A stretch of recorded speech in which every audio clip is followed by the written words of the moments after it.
Hello everyone, welcome to this video where we are required to factorize x squared minus 79.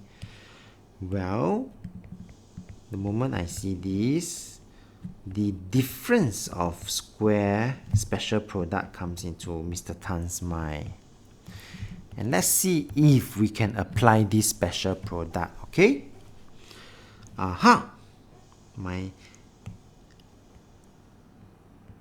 49, I could rewrite 49 as 7 square. And once I do that, right, I can then see that my A is my x. I could substitute A as x. I could substitute B as 7. And when I do that, I will then be able to apply the special product immediately. Yeah, so I will have two brackets. This one will be plus and this one will be minus. X plus 7, x minus 7.